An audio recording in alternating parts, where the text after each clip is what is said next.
2012 में एक लास्ट मौका मिला डिपार्टमेंट के माध्यम से कि मैं किसी भी प्रकार एक असिस्टेंट कमांडेंट बन सकता हूं। तो 2012 में दोस्तों यूपीएससी हाउस, धौलपुर हाउस जो कि न्यू दिल्ली में है, मैंने एग्जाम दिया और एग्जाम मेरा इतना अच्छा गया। 2 एग्जाम हुआ करते थे, फर्स्ट एग्जाम मेरा बहुत अच्छा गया, सेकंड एग्जाम में मेरा बहुत अच्छा गया।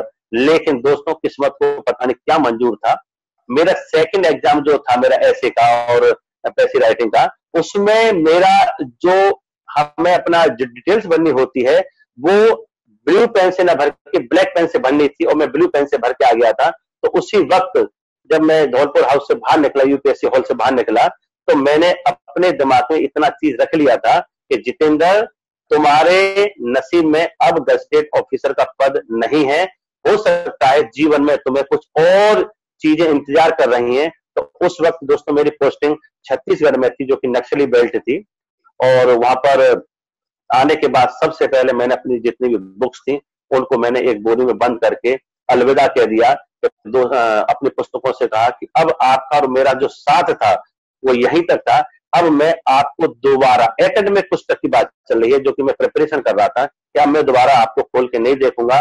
और यहां से मेरा एक अलग तरफ रुख जाने लगा। जैसे मैंने बताया था कि मैं बंदरगाह पे देखा करता था, बड़े बड़े बिजनेसमैन आया करते थे, बड़े बड़े मंत्री संतरी आया करते थे और आईएएस आईपीएस लोग उनको सलाम करते थे। तो हमने सोचा मनी मन में, क्यों न जितेंद्र जीवन की एक दूसरी पारी खेलने के लिए अलग से सोचा जाए। तो दोस्तों यहां पर मेरा एक विजन क्लियर हो गया कि जिस रास्ते पे मैं चल रहा था वो रास्ता मुझे नहीं मिला, क्यों ना रास्ता बदल दिया जाए। क्योंकि एक शानदार बुद्धिजीवी ने बोला है कि शानदार जिंदगी जीने के 2 ही तरीके हैं, जो पसंद है उसे हासिल करो, जो पसंद है उसे हासिल करो, नहीं तो जो हासिल है उसे पसंद करो। तो दोस्तों मैं एक इंस्पेक्टर के पद पे था, लेकिन मुझे शकून नहीं था, ना मेरे मन में इतना उत्साह था कि मैं एक बहुत अच्छे पद पे हूं, लेकिन दिमाग में मेरे हमेशा वही आईपीएस वाले दिमाग में रहता था। तो दोस्तों मैंने यहाँ पे आके देखा कि मैंने महसूस किया कि जब तक मैं एक अच्छे पद पर न बन जाऊं उसके बाद मैं चैन से नहीं बैठूंगा। तो मेरा ट्रांसफर सर छत्तीसगढ़ से नरौरा होता है और नरौरा होके मेरे जीवन में एक नया परिवर्तन आता है। और जब हम छत्तीसगढ़ थे तो जैसे जैसे मैं सोचने लगा कि जीवन में मुझे परिवर्तन करना है, मुझे बिजनेस फील्ड में जाना है, तो कल्पना की शक्ति देखिए, और कल्पनाओं की शक्ति इतनी हुई कि 2014 में मेरे परिवार में पापा ने एक गैस की एजेंसी अप्लाई किया था और गैस की एजेंसी निकल गई। तो दोस्तों मैंने यहाँ महसूस करी कि अगर सच्चे दिल से अगर आप ईमानदार है, आपकी नीयत ही अच्छी है, तो ईश्वर भी आपका साथ देता है। तो दोस्तों ऐसे गैस की एजेंसी आई, और लेकिन अभी भी मेरे मन में बड़ी ही वो आती, क्योंकि जो मुझे मंच चाहिए था ना, मैंने आपको बताया मुझे मान चाहिए था, सम्मान चाहिए था, पैसा चाहिए था, शोहरत चाहिए था, और सबसे ज्यादा जो मुझे भूख थी पब्लिक स्पीकिंग की, जो कि मैं फौज में भी एक साथ 150 लोगों के साथ अपने ब्रीफिंग किया करते थे। तो कहीं ना कहीं वो चीज मुझे अंदर से कसोट रही थी कि यार ऐसा कौन सा प्लेटफॉर्म मिले जहां जीवन का एक वो पल आए, जहां जो मैं चाह रहा हूं मेरा वो सिद्धांत पूरे हों। तो दोस्तों मैंने कभी कल्पना भी नहीं करी थी, लेकिन ईश्वर है ना, आगे आगे 2 कदम आगे चलता है, हम जो सोचते हैं उससे आगे चलता है, और मेरी पोस्टिंग नरौरा हो जाती है, जो कि मेरे घर से मात्र 50-55 किलोमीटर 1 घंटे का रास्ता है। और दोस्तों नरौरा आके, गंगा के तट पर आके एक अच्छा सा अनुभव होता है, और नौकरी ठीक ठाक चल रही थी। लेकिन वो ये है कि नौकरी जो मैं कर रहा था, बेमन नौकरी कर रहा था, क्योंकि मुझे जो पद की भूख थी, जो एक मान सम्मान की भूख थी, वो नहीं मिल पा रहा था। तो दोस्तों नरौरा में आके मैं तरह तरह की रणनीति बना रहा था कि मैं बिजनेस में ये करूंगा, वो करूंगा, ये करूंगा, वो करूंगा, लेकिन फाइनल डिसीजन लेने से डरता था। क्योंकि फाइनल डिसीजन लेने से आदमी इसलिए डरता है क्योंकि वह 100% श्योरिटी होनी चाहिए। तो दोस्तों मुझे बड़ी खुशी होती है, मुझे बड़ी खुशी होती है कि नरौरा में आके मेरे ही कंपनी में एक सिपाही थे जिसका नाम संजीव कुमार है, जो कि आज मेरे इस बिजनेस के मेंटर हैं। उनकी बड़ी शिकायतें आया करती थी। शिकायतें आने पर उनकी जब पेशी हुई मेरे आरआई ऑफिस में, तो हमारे बीएसएम ने जब उनकी पेशी कराई, तो संजीव जी से मैंने यही पूछा, संजीव भाई आपकी बहुत कंप्लेंट आ रही हैं, आप रेजिमेंट ड्यूटी में नहीं आते, क्यों नहीं आते? तो संजीव जी ने सीधा सा बोला कि सर मैं अकेले में कुछ बात करना चाहता हूं। तो दोस्तों हमने अपने बीएसएम को अपने रूम से बाहर निकाल दिया, और संजीव जी ने अपने धीरे से बोला कि सर मैं नौकरी तो पूरी कर रहा हूँ, ड्यूटी कर रहा हूँ, लेकिन मैं रेजिमेंटल ड्यूटी में इसलिए नहीं आ पाता क्योंकि मैं एक व्यवसाय में इन्वॉल्व हूँ। दोस्तों जैसे मैंने आपको बताया कि मेरे कान खड़े हो गए, कि यार एक सिपाही होके व्यवसाय कर रहा है, मैं हालांकि इंस्पेक्टर होके कुछ नहीं कर पा रहा।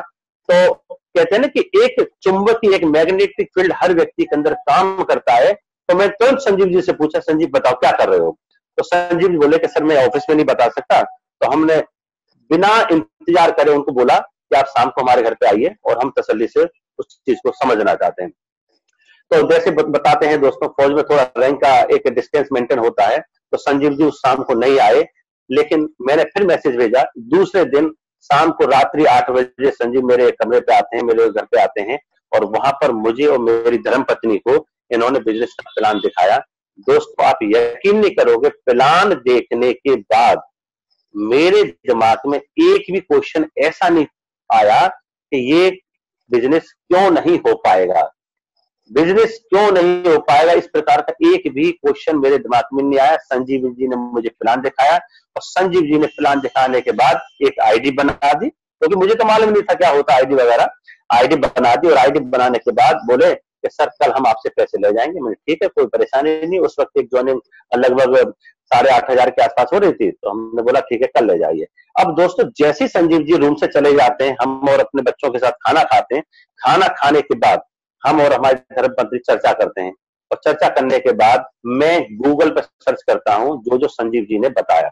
जब गूगल पर सर्च करने के बाद माधव सर का उसमें काफी जगह नाम आया, परशुराम सर का आया, एक विकास बिंदास जी उनका आया। तो इन लोगों की जब चीजें मैंने सुनी तो मुझे महसूस हुआ कि कहीं ना कहीं इन चीजों में सत्यता है, लेकिन मुझे अभी भी पूरा विश्वास नहीं हुआ। ठीक है, लेकिन मैं शुरू से एक किसी चीज को लेने की धारणा करता हूं कि अगर कुछ चीज मिल रही है तो मैं उसका विरोध नहीं करता, मैं दोनों हाथों से एक्सेप्ट किया। और दूसरे दिन अभी बिजनेस से मतलब मैं अपनी तरफ से पूरी तरह से समझा भी नहीं हूं, लेकिन उसके बावजूद भी मुझे भविष्य में पता नहीं ईश्वर शक्ति साथ दे रही थी या क्या दे रही थी। मैं दूसरे दिन संजीव जी को बोलता हूँ कि संजीव जी क्या ये बिजनेस एक से ज्यादा आईडी से हो सकता है? संजीव जी बोले सर जितना अच्छा उतना कर सकते हैं। तो दूसरे दिन आके दोस्तों आपको बिलीव होना चाहिए, मैंने 6 आईडी से बिजनेस को ओपन किया, और लगभग 60,000 रुपए मैंने संजीव जी को देके अपनी आईडी करवा दी। उसके बाद ये बिजनेस जो बिलीव का बिजनेस है दोस्तों, ये बिजनेस इतना जल्दी समझ में नहीं आता था। तो एक बार पन्नेलाल यादव सर नरौरा आए, जैसे मैंने बताया कि आर के यादव जी भी नरौरा रह चुके थे, और उसके बाद वो गुवाहाटी एयरपोर्ट गए, गुवाहाटी के बाद दिल्ली गए, और दिल्ली से हमारे डायमंड आर के जी ने बिजनेस की शुरुआत करी, और हमारा कम्युनिकेशन भी चलता रहा। लेकिन मुझे बिलीव यूं नहीं हुआ, क्योंकि एक तो रैंक का इतना डिफरेंस था, दूसरा यार ऐसा कभी हमने महसूस नहीं हुआ, ना हमारे किसी रिलेशन में कोई सफल व्यक्ति मुझे मिला। तो जब पन्नेलाल सर आए, हमने उनको घर पे बुलाया, चाय पानी हुआ, तब मुझे मालूम पड़ा कि पन्नेलाल सर, आर के यादव जी और मेरे बिजनेस के गुरु, जिनको हम उस्ताद बोला करते थे, वो उस्ताद एक ऐसा रैंक होता है पुलिस फोर्स में कि वो गुरु की उसमें आता है पैमाने में। तो हम जैसे बताया कि जेपी उस्ताद इनके भाई हैं, तो हमने अपने जितने भी पर्दे थे जो कि मेरे बिलीव के बीच में आ रहे थे, हमने बोला कि अब हम 100% इस बिजनेस को करेंगे, क्योंकि जब जेपी सर कर रहे हैं तो गलत नहीं कर सकते, क्योंकि वो मेरे उस्ताद रह चुके हैं। दोस्तों जेपी सर से बात हुई टेलीफोन पे, बिलीव डेवलप हुआ, और अंदर से मेरी एनर्जी डेवलप होने लगी कि हाँ भाई अब करना चाहिए। और संजीव जी के माध्यम से मैंने नरौरा से इसकी शुरुआत हुई। जैसे संजीव ने बताया दोस्तों, जोश बहुत था, और जोश अभी भी है, और पहली बार में ही मैंने टारगेट अचीव किया, और टारगेट अचीव करने के बाद श्री परशुराम सर से मैंने उस चीज का जो एक उपहार स्वरूप जो चीज होती है हमने ली। अब दोस्तों क्या होता है, संजीव जी कहते हैं कि सर एक डायमंड शिप है, आप दिल्ली से वहां आगरा चलिए जेपी पैलेस में। तो संडे वाले दिन थी, संडे को एक्चुअली इतना जल्दी छुट्टी मिल नहीं पाती है। तो नेक्स्ट स्लाइड, नेक्स्ट स्लाइड। तो दोस्तों जब हम घनश्याम यादव सर की डायमंड शिप में गए, मैं हमेशा अपने बच्चों के साथ जाता हूँ जहां भी जाता हूँ, और मैं अपनी मैडम के साथ, बच्चों के साथ गया। तो जब जीपी होटल के हॉल में हम घुसे तो मेरी आंखें दोस्तों फटी की फटी रही। मैंने यार ये कहाँ लेके आ गए संजीव? तो संजीव ने मुझे अच्छी तरह बिठाया, कुर्सी वगैरह बैठे, वहां बहुत भीड़ थी, लोग गजागज भरे हुए थे, तो मेरी आंखें स्वीकार नहीं कर पा रही थी आखिरकार हम लोग कहाँ पे आ गए। तो दोस्तों जब मंच से मैंने घनश्याम यादव की 2-4 लाइनें ऐसी सुनी कि मैंने अंदर से हिल गया। घनश्याम सर ने बोला कि आज मेरे साथ 10,000 लोग हैं, और आज मैं एक डीजी से ज्यादा पैसे कमा रहा हूँ। मैं दंग रह गया, मैंने कि ऐसा भी होता है, क्योंकि दोस्तों पुलिस फोर्स में डीजी है ना एक बहुत बड़ी तोप होती है, और डीजी के सामने ना मतलब डीजी से तुलना करना कोई छोटी बात नहीं, एक बहुत बड़ी ताकत होती है।